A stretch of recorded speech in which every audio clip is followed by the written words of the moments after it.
అవాతిరదవనృతాని విశ్వక్సేన మిత్రావరుణాసుచేధే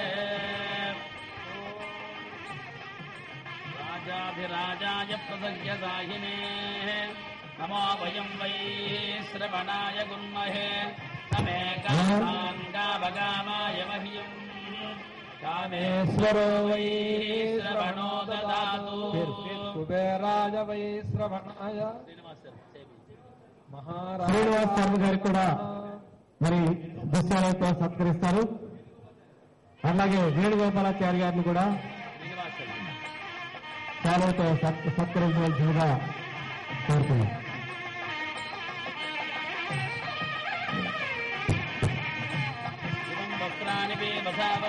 యువో నక్షత్రామంతమోహవర్గా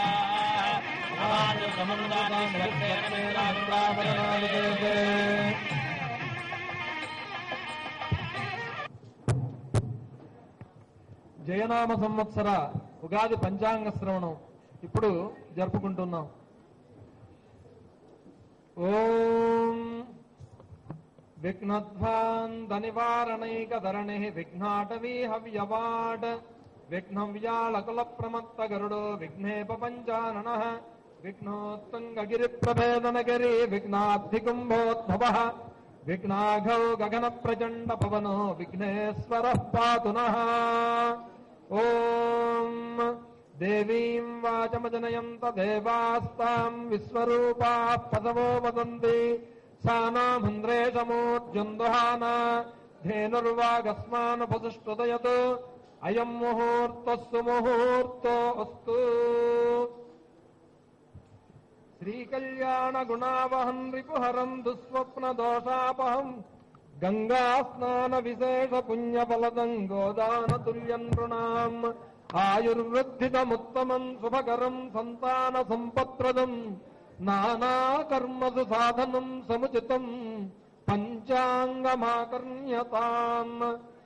తిథేశ్చ శ్రియమాప్నోతి వారాదాయుష్యవర్ధనం నక్షత్రాద్ధరతే పాపం యోగాద్రోగ నివారకం కరణాత్ కార్య సిద్ధించ పంచాంగ ఫలం విదం. ఓం జయనామ సంవత్సరంలో మనం రాబో శుభాశుభాలను గురించి చక్కగా ఈ పంచాంగ శ్రవణము అనేటటువంటిది జరుపుకుంటున్నాం. ఈ సంవత్సరం రాజు చంద్రుడు, మంత్రి చంద్రుడు, సేనాధిపతి శని, సస్యాధిపతి గురుడు, ధాన్యాధిపతి కుజుడు, అర్ఘ్యాధిపతి రవి, మేఘాధిపతి శని, అలాగే రసాధిపతి శని, నీరసాధిపతి బుధుడు అవుతున్నాడు. అంటే బ్రహ్మాండమైనటువంటి ఫలితాలని మనకి ఈ సంవత్సరం మనకి ఈ గ్రహ సంపత్తంతా కూడా ప్రసాదించబోతోంది.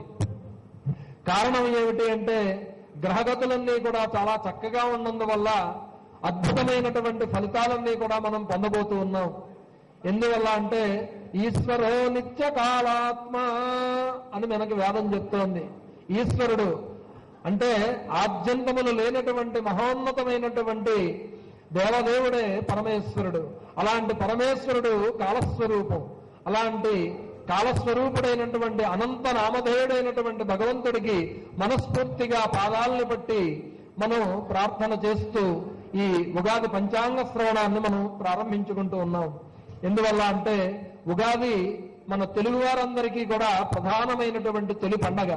ఈ పండగను మనం చక్కగా జరుపుకున్నందువల్ల తిథి వల్ల, వారం వల్ల, నక్షత్రం వల్ల, యోగం వల్ల, కరణం వల్ల అఖండమైనటువంటి ఫలితాంశములన్నీ కూడా మహర్షులందరూ కూడా మనకి తెలిపి ఉన్నారు. కారణం ఏమిటయ్యా అంటే మనం అనంతమైనటువంటి కాలంలో ఉన్నాం. సృష్టి ఆది నుంచి కూడా ఈ కాలం మహావృత్తం.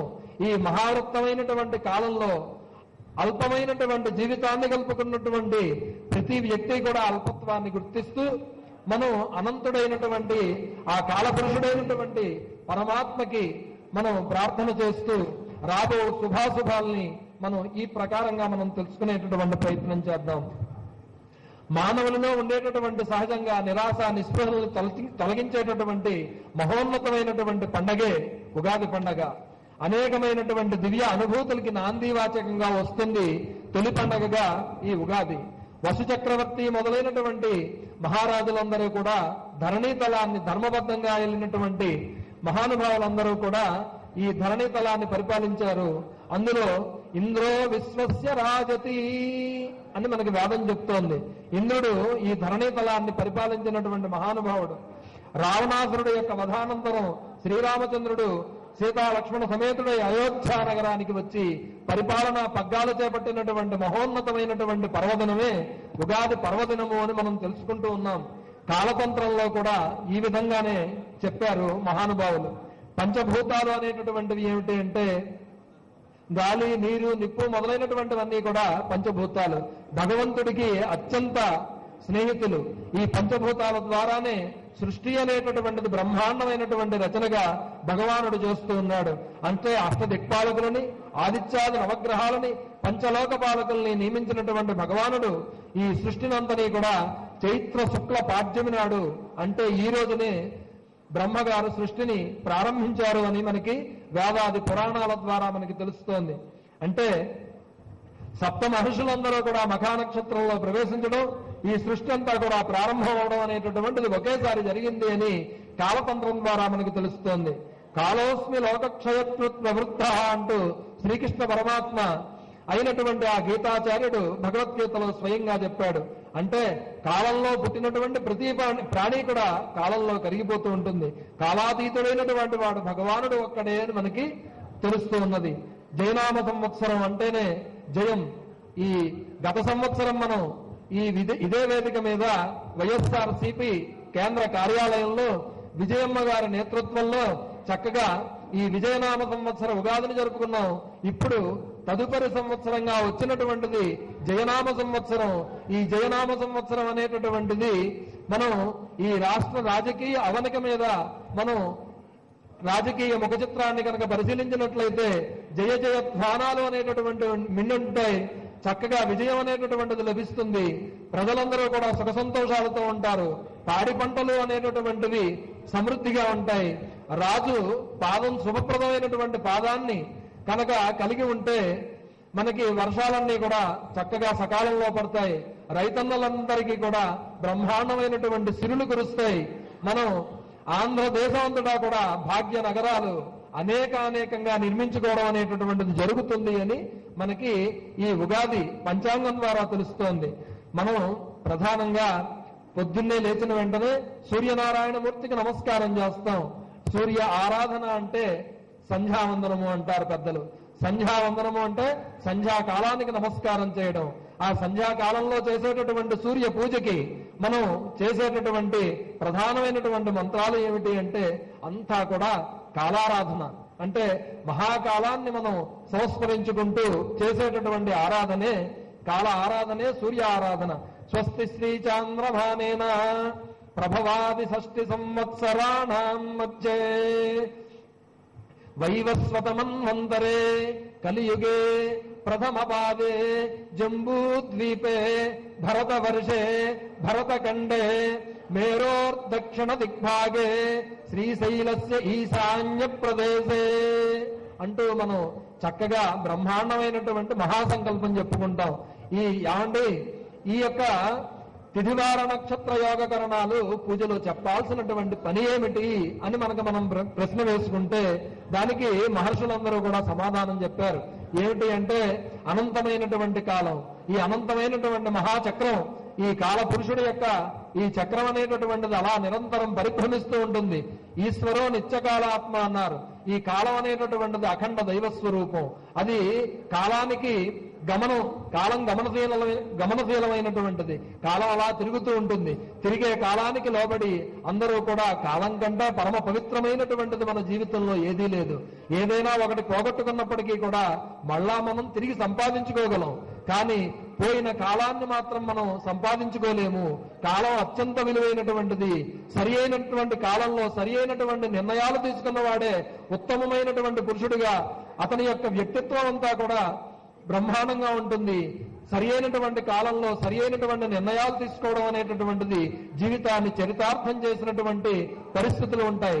కాబట్టి కాలం యొక్క విలువని తెలుసుకుని ప్రతి వాళ్ళు కూడా ప్రవర్తించాలని ఈ యుగ పురుషుడైనటువంటి శ్రీకృష్ణ పరమాత్మ ద్వారా మనం భాగవతాది పురాణాల ద్వారా మనం తెలుసుకున్నాం. కాబట్టి బ్రహ్మాండమైనటువంటి ఈ కాలంలో ఉత్తరాయణ దక్షిణాయనములు కలిపి సంవత్సరంగా మనం తెలుసుకుంటూ ఉన్నాం. అంటే యుగ పురుషుడుగా అవతరించినటువంటి భగవానుడే సర్వ ప్రపంచానికి కూడా కాలాన్ని శాసించాడు. కాలం భగవంతుడి యొక్క స్వరూపం, కాలం భగవంతుడి యొక్క ఆధీనం. కాబట్టి మళ్ళా ఆవృతమై సంవత్సరంగా వస్తూ ఉంటుంది.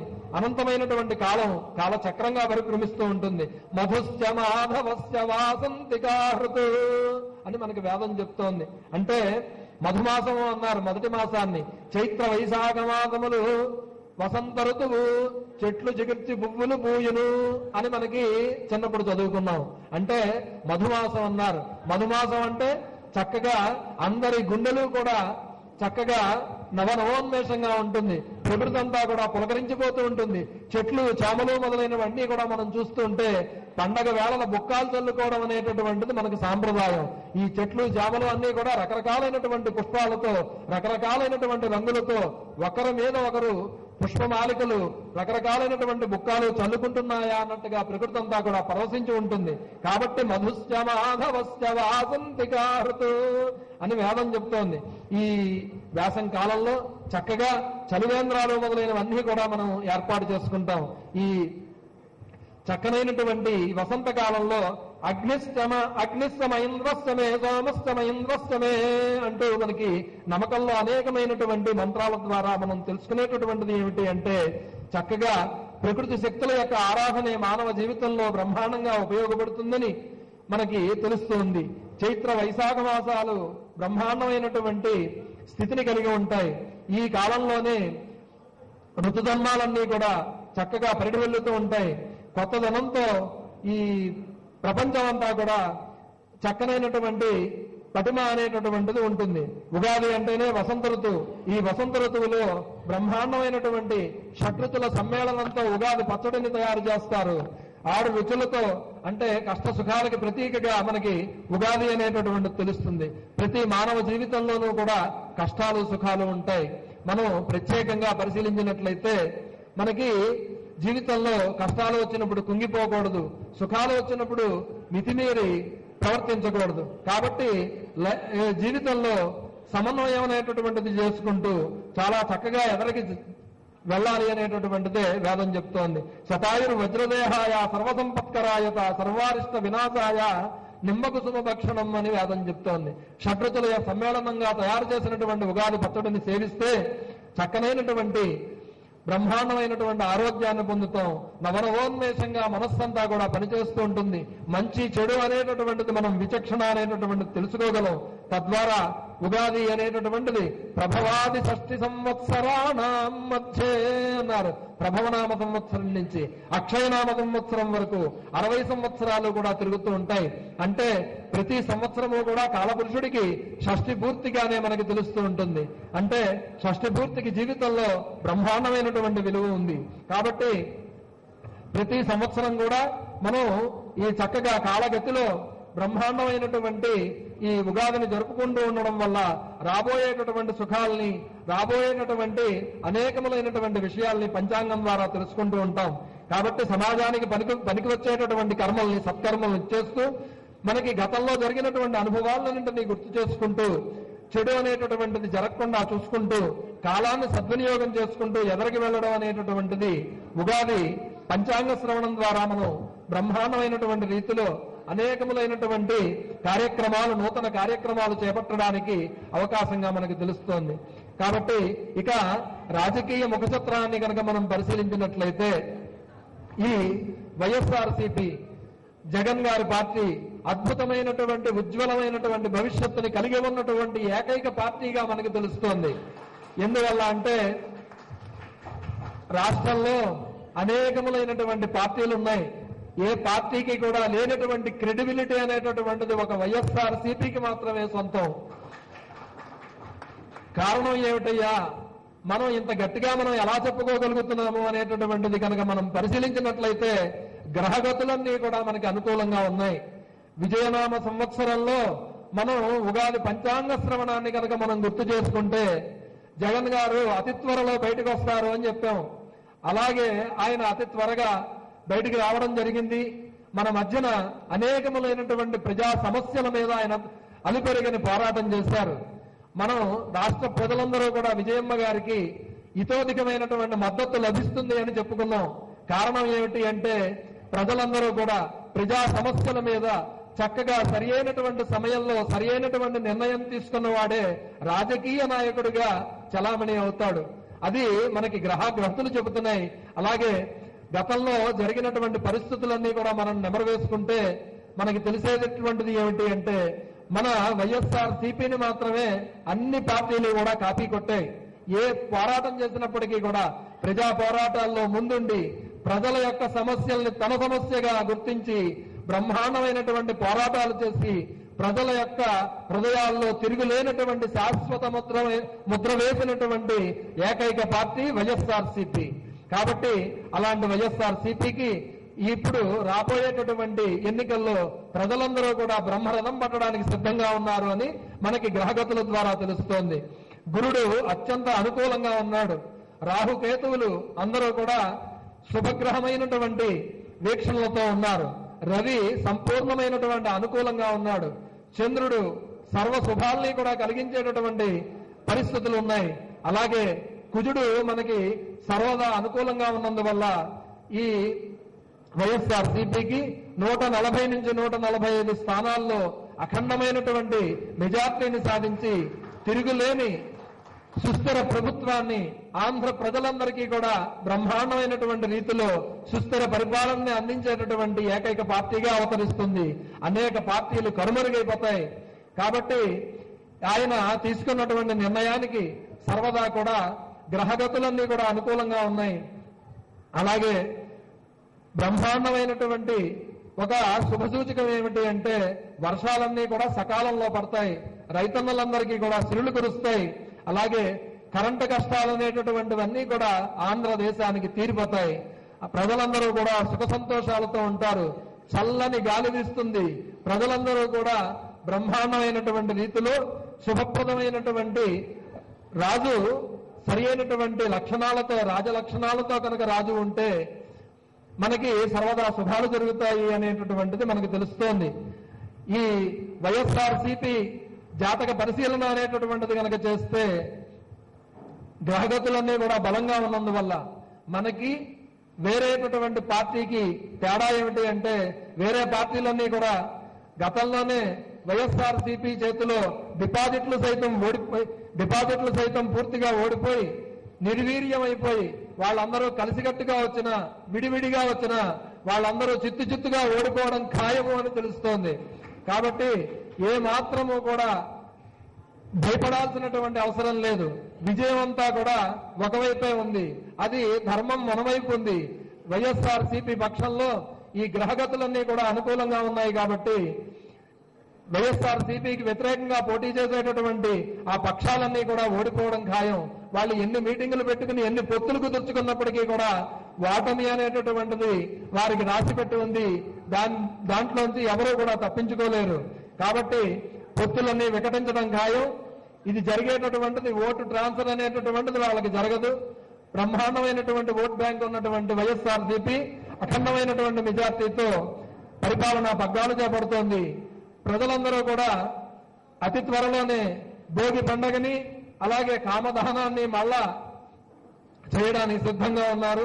అలాగే చట్టంలో కూడా అనేకమైనటువంటి మార్పులు తీసుకొస్తారు. ఈ బ్రహ్మాండంగా ఇప్పుడు మనం ఎదుర్కోబోయేటటువంటి ఈ ఎన్నికలు వైఎస్ఆర్ సిపి 4 సంవత్సరాల క్రితమే ఎన్నికలు జరగాలి. కానీ చట్టంలో ఉండేటటువంటి లొసుగులు అడ్డం పెట్టుకుని ఈ గ్రహగతులు కొంత అనుకూలించినందువల్ల 4 సంవత్సరాలు ఈ ఎన్నికలైతే మాత్రం ఆపగలిగారు. కానీ ఎటువంటి పరిస్థితుల్లోనూ ఇప్పుడైతే మాత్రం ఎన్నికలు తప్పించుకోలేరు. ఈ ఎన్నికల్లో ఓటమి పొందడం అవతల పక్షాలకి ఖాయంగా కనబడుతోంది. కాబట్టి ఏది ఏమైనప్పటికీ కూడా జ్ఞానంతోనే మోక్ష మార్గము అనేటటువంటిది మనకి వేదం చెప్తోంది.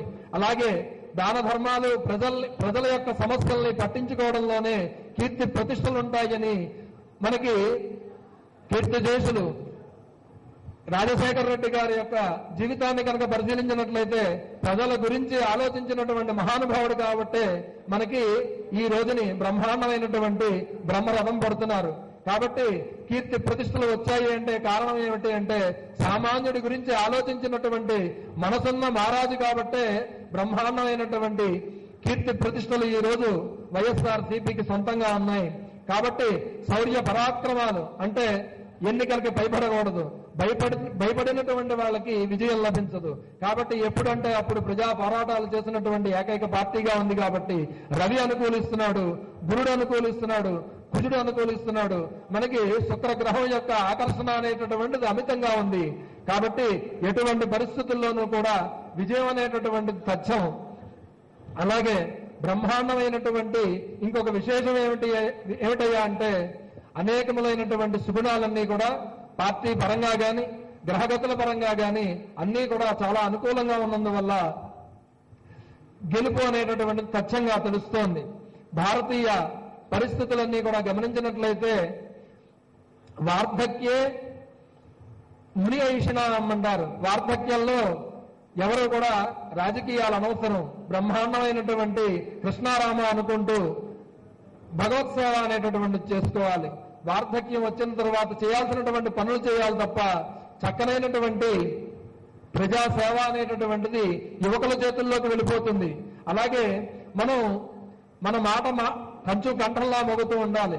మన దేశ అధ్యక్షులు గాని రాష్ట్రానికి సంబంధించినటువంటి ముఖ్యమంత్రులు గాని బలం కలిగి ఉండాలి, బ్రహ్మాండమైనటువంటి కంచు కంఠం కలిగి ఉండాలి. యువకుల చేతుల్లోకి పరిపాలనా పగ్గాలు కనుక వచ్చినట్లయితే బ్రహ్మాండమైనటువంటి అభివృద్ధి అనేటటువంటిది శరవేగంతో జరుగుతుంది. ప్రజలందరూ కూడా అభివృద్ధి పదం వైపుకి పయనిస్తారు. ప్రజలందరూ కూడా సుఖ సంతోషాలతో ఉంటారు అనేటటువంటిది మనకి ఈ గ్రహగతుల ద్వారా తెలుస్తోంది. మనం మాట్లాడుతుంటే, దేశ అధ్యక్షులు మాట్లాడుతుంటే సెక్యూరిటీకి కూడా వినపడకపోతే మనకి 100 కోట్ల పైబడినటువంటి భారతదేశ ప్రజలకి పరిపాలించేటటువంటి యోగ్యత అనేటటువంటిది సరి అయినటువంటి యువకుల చేతుల్లో ఉండాలి అనేటటువంటిది ప్రజల్లోనే బ్రహ్మాండమైనటువంటి మార్పు వస్తుంది. పెద్ద స్థానాల్లో ఉన్నటువంటి వాళ్ళు, ముఖ్యమంత్రులుగా ఉన్నవాళ్ళు తూలి పడిపోవడం అనేటటువంటిది కూడా మనం గతంలో చూసాం. అలాంటి పరిస్థితులు ఇకవైపు ఉండవు. ఇక జరిగేటటువంటివన్నీ కూడా బ్రహ్మాండమైనటువంటి నవోన్మేషంగా యువతనం అనేటటువంటిది ఉత్తేజపరుస్తూ బ్రహ్మాండమైనటువంటి రీతిలో పరిపాలన అనేటటువంటిది చేపట్టడం జరుగుతుంది. అలాగే పథకాలన్నీ కూడా బ్రహ్మాండంగా ఉన్నాయి. అలాగే గ్రహగతులన్నీ కూడా మనకు అనుకూలంగా ఉన్నందువల్ల బ్రహ్మాండమైనటువంటి రీతిలో సుస్థిరమైనటువంటి ప్రజాప్రభుత్వం అనేటటువంటిది ఏర్పాటు చేయడం జరుగుతుంది. జయనామ సంవత్సరం అంతా కూడా వైఎస్ఆర్సీపీకి ఉజ్వల భవిష్యత్తు ఉంది అని తెలుస్తోంది. స్వస్తి ప్రజాభ్యః పరిపాలయంతాం న్యాయేన మార్గేణ మహీం మహీసా గోబ్రాహ్మణేభ్యః శుభమస్తు నిత్యం లోకాః సమస్తాః సుఖినో భవంతు కాలే వర్షతు పర్జన్యః పృథివీ సస్యశాలినీ దేశోऽयं శోభరహితः బ్రాహ్మణాः సంతు నిర్భయాः అపుత్రాः పుత్రిణः సంతు పౌత్రిణः అధనాः సధనాः సంతు జీవంతు శరదాం శతం. స్వస్తి. ఏతత్ఫలం సర్వం శ్రీ పంచాంగ భవిష్యలక్ష్మీ శ్రీ చరణారవిందార్పణమస్తు. జై గురుదేవ్.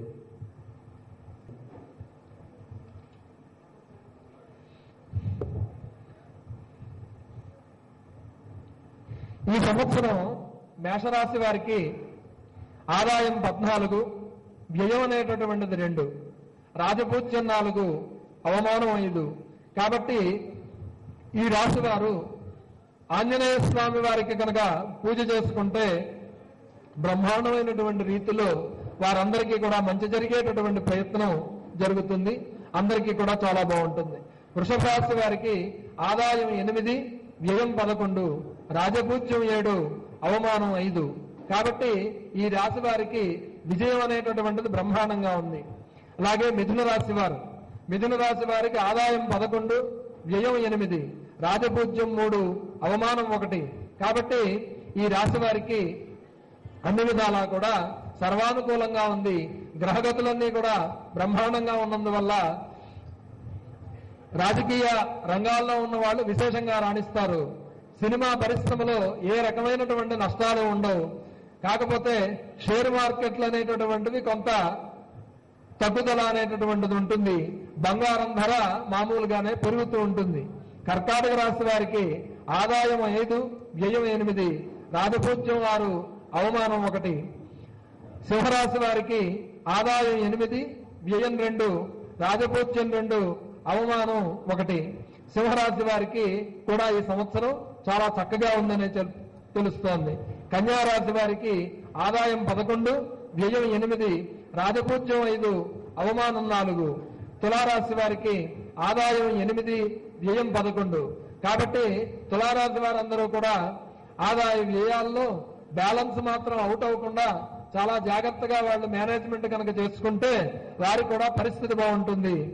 రాజపూజ్యం 1, అవమానం 7. కాబట్టి ఈ తులారాశి వారు కనుక మాట్లాడితే అగ్గిపుల్ల అక్కర్లేదని తెలుస్తోంది. కాబట్టి వారు మౌనం వహించడం అనేటటువంటిది సర్వదా శ్రేయస్కరం. వృశ్చిక రాశి వారికి ఆదాయం 14, వ్యయం 2, రాజపూజ్యం 7, అవమానం 7. కాబట్టి మీరు సమత్వం పొందుతూ ఉంటారు. ధనురాశి వారికి ఆదాయం 2, వ్యయం 11, రాజపూజ్యం 7, అవమానం 7. కాబట్టి మీరు ఆదాయ మార్గాల్ని కొద్దిగా వెతుక్కోవాల్సినటువంటి పరిస్థితి ఉంది. మకర రాశి వారికి ఆదాయం 5, వ్యయం 5, రాజపూజ్యం 3, అవమానం 3. కుంభరాశి వారికి ఆదాయం 5, వ్యయం 5, రాజపూజ్యం 6, అవమానం 3. కాబట్టి ఈ రాశి వారికి గౌరవం దక్కుతుంది. ధన సంపాదన అనేటటువంటిది కొన్ని వ్యాపారాదులు మొదలైనవి చేసినందువల్ల కొంత ఫలితం ఉంటుంది. మీనరాశి వారికి ఆదాయం 2, వ్యయం 11, రాజపూజ్యం 2, అవమానం 6. కాబట్టి మీనరాశి వారికి ఫలితాంశములన్నీ కూడా తారుమారుగా ఉన్నాయి. కాబట్టి మీరు భగవంతుడి యొక్క ఆశీర్వచనం పొందడానికి ప్రయత్నం చేయాలి. గ్రహాలకి పూజ చేసుకున్నందువల్ల, విశేషించి శనికి సంబంధించినటువంటి ఆరాధన చేసుకున్నందువల్ల చాలా మంచి ఫలితాలు సాధించడానికి ఆస్కారం అనేటటువంటిది ఉంది. కాబట్టి కాందాయ ఫలాలు కనుక మనం చూసినట్లయితే చాలా ఎక్కువ భాగం శుభప్రదమైనటువంటి ఫలితాలకే దక్కినందువల్ల ఎక్కువగా మంచి ఫలితాలు లభించడానికి ఆస్కారం ఉంది. కాబట్టి ప్రధానంగా పాడి పంటలు అనేటటువంటివి చక్కగా ఉంటాయి. విజ్ఞాన రంగాల్లో భారతదేశం అనేటటువంటిది అభివృద్ధి చెందుతున్న దేశంగానే మనం ఇప్పటి వరకు గమనించాం. ఇకపై నుంచి అభివృద్ధి చెందిన దేశంగా మారడానికి ఎంతో కాలం లేదు అనేటటువంటిది గ్రహగతుల ద్వారా మనకు తెలుస్తోంది. కాబట్టి ప్రధానంగా రాజకీయ రంగంలో ఉన్న వాళ్ళందరికీ కూడా ప్రధానమైనటువంటి విషయం ఏమిటయ్యా అంటే రాజకీయాలు సేవ కోసం అనేటటువంటిది మనం ఇప్పుడు తెలుసుకుంటూ ఉన్నాం. కాబట్టి సేవా దృక్పథంతో రాజకీయాల్లో వచ్చిన వాళ్ళందరికీ కూడా బ్రహ్మాండమైనటువంటి బ్రహ్మరథం ప్రజలు పడతారు అని మనకి జయనామ సంవత్సర గ్రహగతుల ద్వారా తెలుస్తోంది. కాబట్టి ఈ జయనామ సంవత్సరం అనేటటువంటిది సర్వజనులకి కూడా సుఖ సంతోషాలని, శాంతి సౌభాగ్యాలని, మనకి ప్రతి వ్యక్తికి కూడా జీవితంలో భౌతిక శాంతి, మానసిక ప్రశాంతత అనేటటువంటివి కలిగిస్తుంది ఈ జయనామ సంవత్సరం అని మనం గ్రహగతుల ద్వారా తెలుసుకుంటున్నాం. కలియుగ దైవమైనటువంటి ఆ వెంకటేశ్వర స్వామి వారి యొక్క అనుగ్రహం సర్వజనుల మీద కూడా అనుగ్రహ వర్షంగా కురవాలని ప్రార్థన చేస్తూ స్వస్తి ప్రజాభ్య పరిపాలయంతా న్యాయేన మార్గేణ మహీమహీసా గోబ్రాహ్మణేభ్య శుభమస్తు నిత్యం లోకాశ్రమస్తా సుఖనో భవంతు. స్వస్తి. జయనామ సంవత్సర శుభాకాంక్షలను మరొకసారి ప్రపంచంలో ఉన్న తెలుగు వారందరికీ